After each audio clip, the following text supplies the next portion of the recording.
In this video, we're going to be talking about refactoring. And if that makes you a little bit scared that we're going to be doing math, not to worry, we are not going to be doing any mathematics at all. I think there might be some numbers. I take that back. Okay, so what is refactoring if it's not converting quadratic formulas like x squared plus 2x plus 1 into x plus 1 times x plus 1? Well, it's the process of splitting your code into different files and keeping your code readable and reusable. It's not a strict rule, but try to keep each SwiftUI view under about 200 lines of code, maybe even under 100. And the aim is if you're going to reuse a component, like in this example, this fancy button, you might want to make a new component for it with a descriptive name and reuse that. This makes your code more readable for people who are trying to understand your code, or better yet, it makes it more readable for you in about 3 months' time when you open this project and wonder, what in the world was this person trying to write in this code? So you might already have been doing this by refactoring functions into different parts of the file. What we're going to do is we're going to refactor these buttons into different things in our SwiftUI code. Okay, we're going to be doing this in 3 ways. We're going to refactor them into properties, methods, and separate views. Let's get started. Over here, this is a button, and as you can see, it's in an H tag and it's kind of repeated over here. And down here, there's button 3 and button 4. They have slightly different background colors. It's all very Kahoot-like, very nice, but it can be nicer. So what we're going to do is we're going to take this button over here and we are going to move it into a computed property. I'm going to copy this by pressing Command C, and I'm going to go up here and say var button1 colon some view, and I'm just going to paste the code over here. Okay, so now instead of typing button over here, I'm going to say button1. All right, and if I just wait a while for this thing to keep spinning, it's going to tell me that absolutely nothing has changed on screen, and I should be very satisfied by this. There we go. Okay, so one of the things about refactoring is that you're supposed to derive an innate satisfaction from not seeing any new functionality on screen. You're supposed to look at your code become cleaner and think to yourself, oh, this is awesome, even though I've added no new features.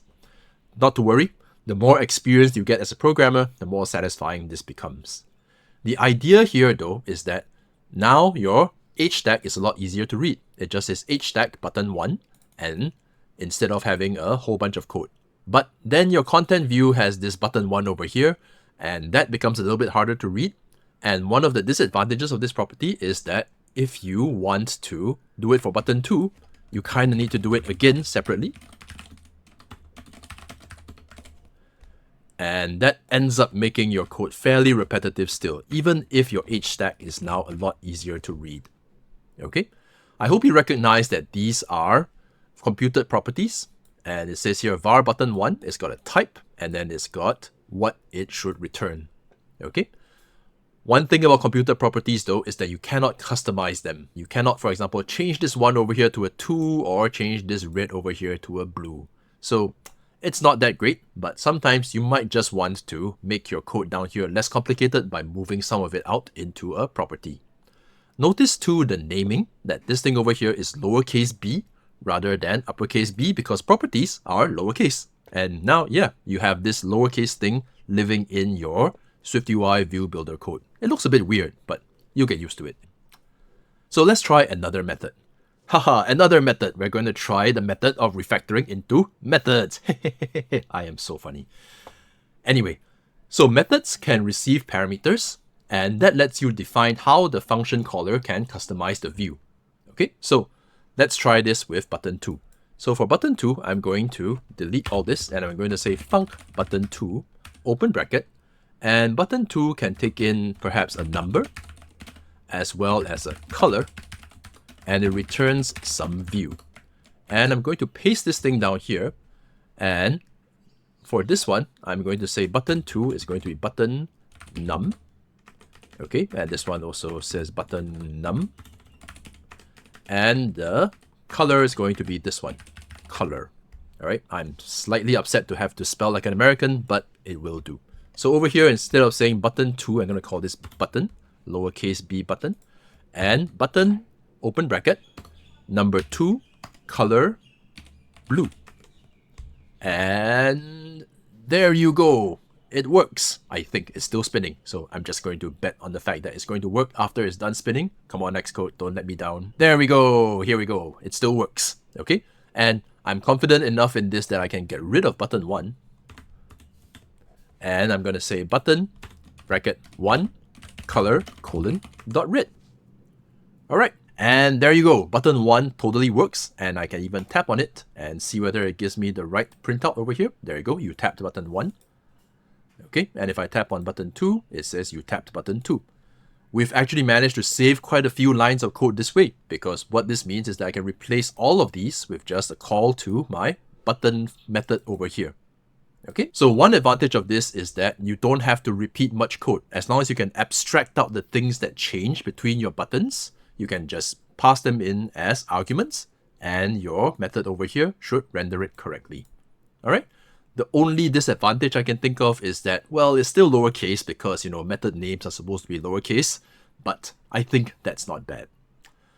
There's one more way to do this, which is to refactor this into an entire separate view. So let's try that for these two things down here. So the way we're going to do that is I'm going to go to the bottom of the screen this time instead, and I'm going to define a new struct that's called button view, and it's of type view. And for this, it's going to need to take in a number, that's an int, and going to take in a color, that's a color. So these are for your dependency injection afterwards. And this thing needs to return var body sum view. And now I can paste this thing over here, paste this down here. All right. And I think that should work. Let's go try it with buttons 3 and 4. I'm going to get rid of these two. So they're yellow and green respectively. So this will be button view. Number 3, yellow. And number 4, green. All right. So now let's wait for this thing to load. And yeah, exactly nothing has changed over here. Very, very exciting. And what I can do is I can tap on this and check if it works. Oh yeah, button 1 should work, nothing's changed. Button 3 works and button 4 works. Okay, so this is kind of nice in the sense that you can take this and actually move it into a completely separate file because it's a whole other view. All right, one key consideration to think about though is that if you want to change any variable that you pass into this, you have to pass it in as a binding variable. And that could introduce a bit more complexity than you had originally intended. Okay, but hopefully you see the methods that we've introduced. You can refactor into a property, which I've deleted from the screen, sorry. You can refactor into a method, or you can refactor into a whole separate view.